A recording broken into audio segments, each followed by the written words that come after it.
Okay, then the next question, what is popular culture? കണ്ടുവരാറുണ്ട് കേട്ടോ. Popular culture എന്താണ് and how it is primarily popularised.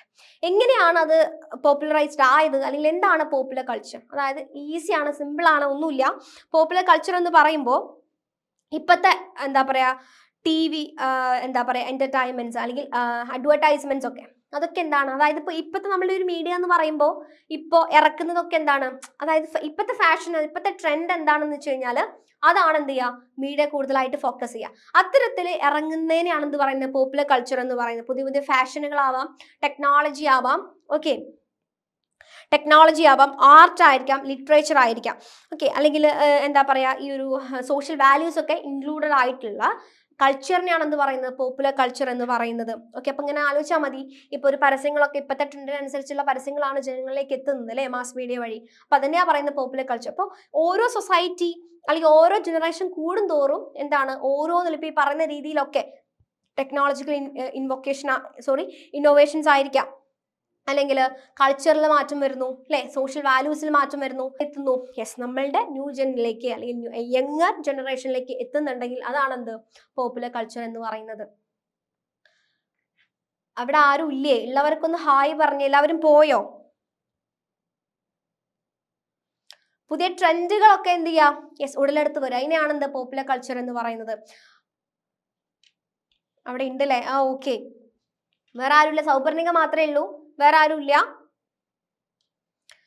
What is an information society and list 2 of its key features. ഇനി എന്താ പറയുന്നത് information society. Okay, എന്താണ് ഒരു information society എന്ന് പറഞ്ഞു കഴിഞ്ഞു കഴിഞ്ഞാൽ അതിന്റെ ഫീച്ചേഴ്സ് ആണ് ചോദിക്കുന്നത്. നമുക്കിനി കുറച്ചും കൂടെ ഉള്ളൂ കേട്ടോ, ഇപ്പൊ തീരും. അപ്പോൾ പോയവരൊക്കെ അവിടെ ഉണ്ടല്ലോ, ഓക്കെ, അരുന്ധതിയൊക്കെ അവിടെ ഉണ്ട്. ഓക്കെ, അപ്പൊ ഇപ്പൊ തീരും കേട്ടോ, പെട്ടെന്ന് വരിക. പോയവരൊക്കെ ഒന്നുകൂടെ പെട്ടെന്നൊന്ന് വരിക. ഓക്കെ, അപ്പൊ ക്യാമറ കുറച്ചു നേരത്തിന് ഉണ്ടാവില്ല, നമുക്ക് വീണ്ടും ചെറിയൊരു പ്രശ്നം. അപ്പം നിങ്ങൾക്ക് സൗണ്ട് കേൾക്കുക കേട്ടോ, എന്നെ കാണുന്നില്ലെങ്കിലും സൗണ്ട് കേൾക്കുക, ആരും പോവരുത്. Okay, then next question, what is an information society അല്ലെ, എന്താണ് ഇൻഫർമേഷൻ സൊസൈറ്റി എന്ന് പറയുന്നത്, അതേപോലെ തന്നെ അതിന്റെ കീ ഫീച്ചേഴ്സ് ആണ് ചോദിക്കുന്നത്. അപ്പോൾ ഇൻഫർമേഷൻ ലഭ്യമാവുന്നുള്ളത് അതിനൊരു കീ ഫീച്ചർ ആയിട്ട് നമുക്ക് പറയാൻ പറ്റുന്ന കാര്യം, അതായത് ubiquitous access to information and a knowledge based economy. Okay, അപ്പോൾ ഇത് രണ്ടും എന്ത് ചെയ്യാം നോട്ട് ചെയ്ത് വെക്കണം കേട്ടോ. എന്താ പറയുന്നത് നമ്മുടെ ഈ ഒരു വിവരം എവിടെയും എന്ത് ചെയ്യും നമുക്ക് ലഭ്യമാവും എന്നുള്ളതാണ്. അതേപോലെ തന്നെ ഈ ഒരു നോളേജിനെ അടിസ്ഥാനമാക്കിയിട്ടുള്ള ഒരു ഇക്കോണമി. അപ്പോൾ ഇത് രണ്ടും എന്ത് ചെയ്യണം നോട്ട് ചെയ്ത് വെക്കണം. ഫീച്ചേഴ്സ് അതേപോലെ തന്നെ കാണാതെ പഠിച്ചോളാം, ഇമ്പോർട്ടൻ്റ് ആണ്, ചോദിക്കാൻ ചാൻസസ് കൂടുതലാണ്. മനസ്സിലായിട്ടുണ്ടല്ലോ? ഇൻഫർമേഷൻ സൊസൈറ്റി എന്ന് പറയുന്നത് ഇത്രയേ ഉള്ളൂ. ഒരു കൈൻഡ് ഓഫ് ഇൻഫർമേഷനും അതേപോലെ തന്നെ ഒരു ടെക്നോളജി ഉപയോഗിക്കുന്ന ഒരു സമൂഹമാണ്. കീ ഫീച്ചേഴ്സ് ആയിട്ട് നമുക്ക് പറയാൻ പറ്റും എന്താണ് ubiquitous access to information and knowledge based economy. ഇത് രണ്ടുമാണ് മേജർ ആയിട്ടുള്ള കീ ഫീച്ചേഴ്സ് ആയിട്ട് പറയാൻ പറ്റുന്നത്. ഓക്കെ, 2 മാർക്കിനാണ്, അത്ര തന്നെ എന്ത് ചെയ്താൽ മതി, എഴുതിയാൽ മതി കേട്ടോ. Yes, next, briefly explain the magic bullet theory and why it has been criticised. ഇത് ഇമ്പോർട്ടൻ്റ് ആണ്, ചോദിച്ചു വരാറുണ്ട്, നോട്ട് ചെയ്ത് പോകണം, ഇത് സ്കിപ്പ് ചെയ്യരുത്, ഇതില്ലാത്തൊരു ക്വസ്റ്റ്യൻ പേപ്പർ ഇല്ല കേട്ടോ. മാജിക് ബുള്ളറ്റ് തിയറി എന്ന് പറഞ്ഞു കഴിഞ്ഞാൽ എന്താണ്, അപ്പോൾ ആ ഒരു എന്താ പറയുക കാര്യത്തിൽ നിന്ന് തന്നെ അല്ലെ, ബുള്ളറ്റ് ആണ് അല്ലെ. അപ്പൊ നമ്മളുടെ മനസ്സിലേക്ക് എന്താ വരുന്നത്, ഒരു തോക്ക്, അതുപോലെ തന്നെ അതിൽ നിന്ന് വരുന്ന ബുള്ളറ്റ് അല്ലെ, ഇങ്ങനെ തന്നെയല്ലേ. അപ്പൊ ബുള്ളറ്റ് തിയറി എന്ന് പറയുമ്പോൾ നമ്മൾക്ക് ഒരു മെസ്സേജ്, ഇപ്പൊ ആളുകളെ സംബന്ധിച്ചിടത്തോളം മെസ്സേജ് എന്ന് പറയുമ്പോൾ മീഡിയ വഴിയുള്ള പല മെസ്സേജസും എങ്ങനെയാണ് ഒരു ബുള്ളറ്റ് പോലെ എന്ത് ചെയ്യുന്നുണ്ട് മനുഷ്യന്മാരിലേക്ക് തറയ്ക്കുന്നു എന്ന് പറയുമ്പോൾ എന്താണോ മീഡിയ പറയുന്നത് അല്ലെങ്കിൽ എന്താണോ മീഡിയ നമുക്ക് പറഞ്ഞു തരുന്നത്, അല്ലെങ്കിൽ ഒരു തിയറി എന്ന് പറയുന്നത് പലതരത്തിലുള്ള ക്രിറ്റിസിസം നേരിടുന്ന ഒരു തിയറിയാണ്. കാരണം എന്താ, അതായത് ഓരോരുത്തരും എന്താണ് ഞാൻ ചിലരുടെ കാര്യമാണ് പറയുന്നത്, ചിലരെന്ത് ചെയ്യും അതിനെ കുറിച്ച് ചിന്തിക്കും, പക്ഷെ ചിലരെന്താണ് ചിന്തിക്കാണ്ട് അതെന്ത് ചെയ്യും അതേപോലെ അങ്ങോട്ടേക്ക് വിശ്വസിക്കും എന്നുള്ളതാ. ഓക്കെ, അപ്പൊ അതാണ്, അതായത് ഇപ്പോൾ ഇത്ര മാത്രം എഴുതിയാൽ മതി, എന്താണ് ആ തിയറിനെ ചോദിച്ചിട്ടുള്ളൂ. അതുപോലെ തന്നെ എന്താണ് അതിന്റെ എന്തുകൊണ്ടാണ് അത് ക്രിട്ടിസൈസ്ഡ് ആണെന്ന് പറയാൻ കാരണം. ഓക്കെ, അപ്പൊ നമ്മളുടെ ഈ ഒരു മീഡിയ പറഞ്ഞു തരുന്ന പോലെ തന്നെ അത് വിശ്വസിക്കുന്നവരുണ്ട്, വിശ്വസിക്കാത്തവരുണ്ട്. അതാണ് ഒരു ക്രിറ്റിസിസം എന്നുള്ള നിലയ്ക്ക് നമുക്ക് അതിൽ കാണാനുള്ളത്. ഓക്കെ, എന്താ പറയുന്നത്, criticized for ignoring the active role of the audience in interpreting messages. Okay, And psychological factors and social interactions play a significant role in how individuals process and respond to media, which this theory overlooks. അപ്പോൾ ഇത്രയും കാര്യങ്ങൾ എന്ത് ചെയ്യണം, കൃത്യമായിട്ട് note ചെയ്ത് പോകണം. Okay, clear ആയിട്ടുണ്ടല്ലോ? ഓരോരുത്തർ എന്ത് ചെയ്യണം, അതായത് അതേപോലെ തന്നെ കേട്ട് മനസ്സിലാക്കാൻ എന്ത് ചെയ്യണം, ചിന്തിക്കണം എന്നുള്ളതാ. ചിന്തിക്കാത്തവരെ കാര്യമാട്ടോ, ചിന്തിക്കുന്നവരുണ്ട്. ഓരോ വ്യക്തിയും എന്ത് ചെയ്യണം, ഓരോ മെസ്സേജും ചിന്തിച്ച് അതിനെക്കുറിച്ച് മനസ്സിലാക്കിയിട്ട് വേണം എന്ത് ചെയ്യാൻ, മുന്നോട്ട് പോകാനായിട്ട്. ഓക്കെ,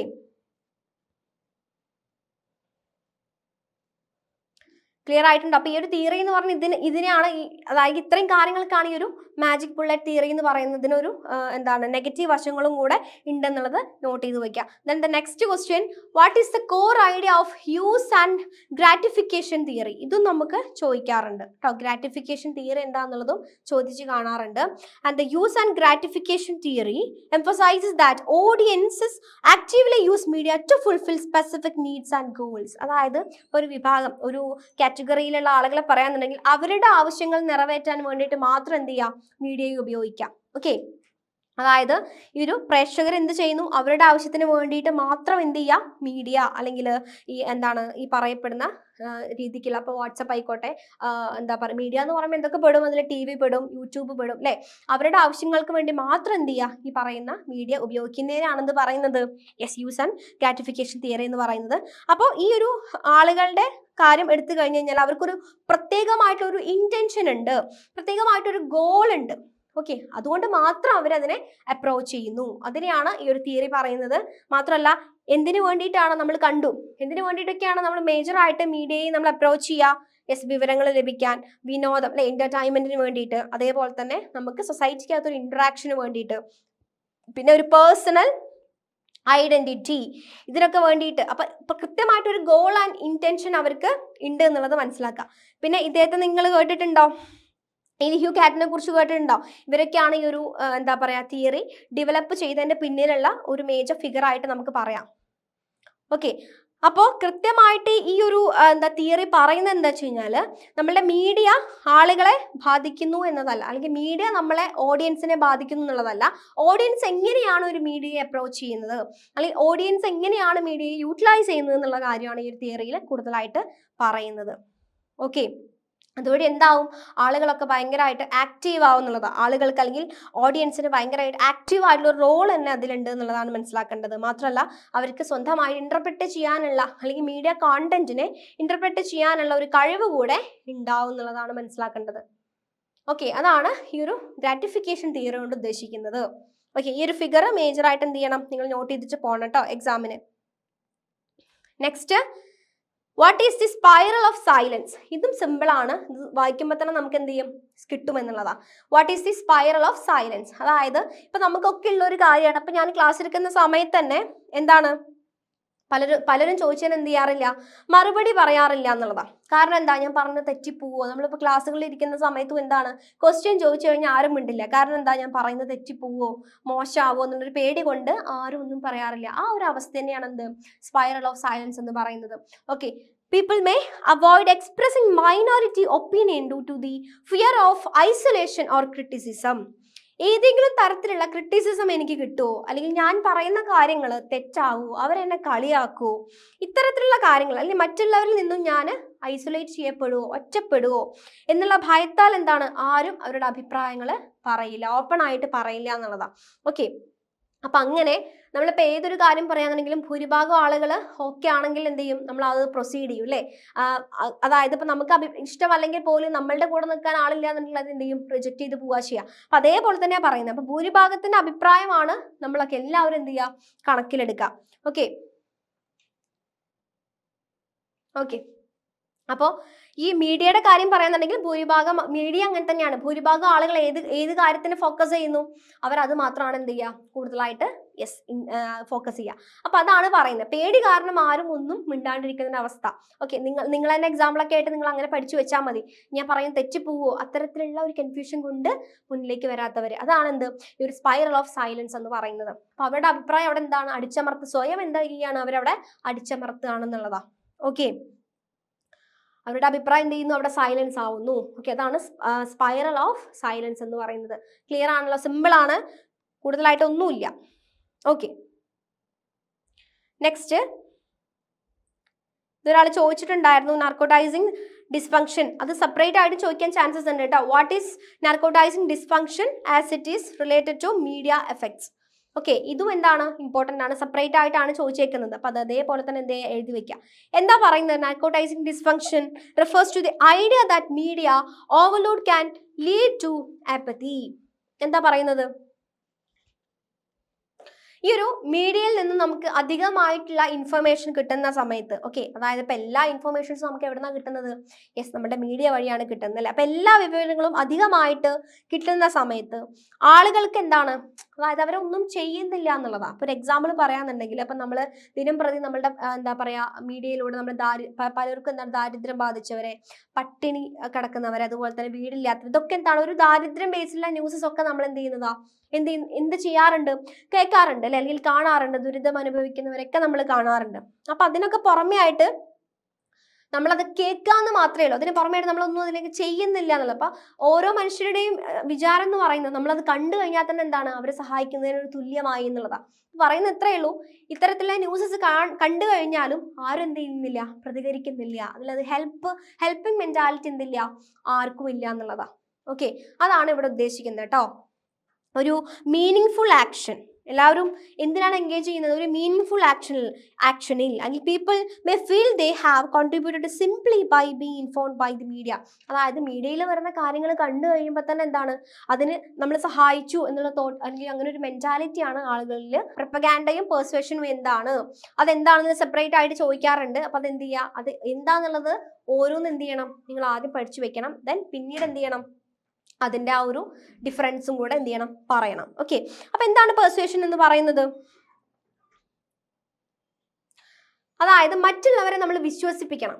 ഓക്കെ, അതായത് സത്യമായിട്ടുള്ള കാര്യങ്ങൾ മറ്റുള്ളവരെ, അല്ലെങ്കിൽ സത്യമായ കാര്യങ്ങൾ തെളിവുകളൊക്കെ വെച്ചിട്ട് എന്ത് ചെയ്യണം, മറ്റുള്ളവരെ നമ്മൾ വിശ്വസിക്കണം. അതായത് സത്യം മാത്രം പറഞ്ഞുകൊണ്ട് ഒരു ഇമോഷണലി അറ്റാച്ച്മെന്റോട് കൂടിയിട്ട് അവരെന്ത് ചെയ്യണം, വിശ്വസിപ്പിക്കണം. അതാണ് എന്ത്, നമ്മുടെ പെർസ്വേഷൻ എന്ന് പറയുന്നത് കേട്ടോ. Involves influence in beliefs or behaviours through logical arguments, evidence and emotion appeal with an open exchange of information and A sense of fairness.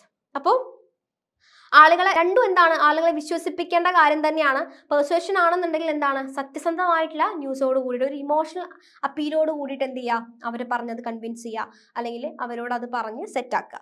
Then next propaganda എന്ന് പറയുമ്പോൾ തെറ്റായിട്ടുള്ള വിവരങ്ങളിലൂടെ അവരെന്ത് ചെയ്യുക, മാനിപ്പുലേറ്റ് ചെയ്തിട്ട് കാര്യങ്ങൾ എന്ത് ചെയ്യുക, അടിച്ചേൽപ്പിക്കുന്നതിനാണ് പ്രൊപ്പഗാൻഡ എന്ന് പറയുന്നത്. അതായത് പെർസ്വേഷനിൽ നിന്ന് നേരെ കോൺട്രാസ്റ്റ് ആയിട്ടുള്ള ഒരു കാര്യമാണ് manipulates opinions using biased or misleading content often tied to political or ideological goals and may use emotional tactics എന്നുള്ളതൊക്കെയാണ്. അപ്പോൾ പറഞ്ഞ കാര്യങ്ങൾ തന്നെയാണ്. മറ്റുള്ളവരുടെ തെറ്റായ വിവരണങ്ങളിലൂടെ, വഞ്ചനകളിലൂടെ, ഈ പറയുന്ന സത്യമല്ലാത്ത രീതിയിൽ എന്ത് ചെയ്യുക, അവരെ കൺവിൻസ് ചെയ്യുക, അവരെ സ്വാധീനിക്കുക. അതാണ് എന്ത് പറയുന്നത്, പെർസ്വേഷൻ ആൻഡ് പ്രൊപ്പഗാൻഡ എന്ന് പറയുന്നത്. ക്ലിയർ ആണോ? ഒന്ന് സത്യം ആയിട്ടുള്ള കാര്യങ്ങളുമായിട്ട് ഡീൽ ചെയ്യുന്ന കാര്യമാണെന്നുണ്ടെങ്കിൽ മറ്റേത് എങ്ങനെയാണ്, തെറ്റായ വിവരങ്ങൾ ഉപയോഗിച്ച് അവരെ കബളിപ്പിക്കാൻ ശ്രമിക്കുക. രണ്ടും എന്താണ്, കൺവിൻസിങ് ആണ്. രണ്ടും രണ്ട് തരത്തിലാണെന്നുള്ളതും കൂടെ നോട്ട് ചെയ്ത് വെക്കാം. ഓക്കെ, ഏകദേശം തീരാറായിട്ട് 2 ക്വസ്റ്റ്യൻ കൂടെ ഉള്ളൂ. നെക്സ്റ്റ്, മോഡേണൈസേഷൻ പാരഡൈം എന്താണെന്ന് ഡിസ്ക്രൈബ് ചെയ്യാനാണ് ചോദ്യം. Okay, modernize paradigm.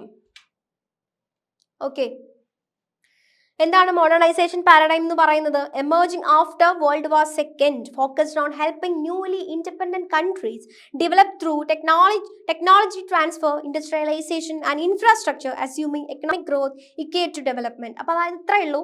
അതായത് നമ്മളുടെ ഈ ഒരു ന്യൂ ആയിട്ടുള്ള കൺട്രീസ്, അല്ലെങ്കിൽ എക്കണോമിക്കലി എല്ലാം കൊണ്ടും ഭയങ്കര ഡെവലപ്ഡ് ആയിട്ടുള്ള കൺട്രീസിനെ ആര് എന്നതിനെയാണ് കേട്ടോ പറയുന്നത്. ഓക്കെ, അപ്പോൾ ഇതൊക്കെ എന്ത് ചെയ്യുക, നോട്ട് ചെയ്ത് വെക്കുക. കൂടുതലായിട്ട് എന്തുണ്ട്, നിങ്ങൾ ടെക്സ്റ്റിനകത്ത് കാര്യങ്ങൾ പറയുന്നുണ്ട്, കൺഫ്യൂഷൻ ആവരുത്. ടെക്സ്റ്റ് വായിക്കണം, എന്തായാലും ടെക്സ്റ്റ് വായിക്കാം. ഓക്കെ.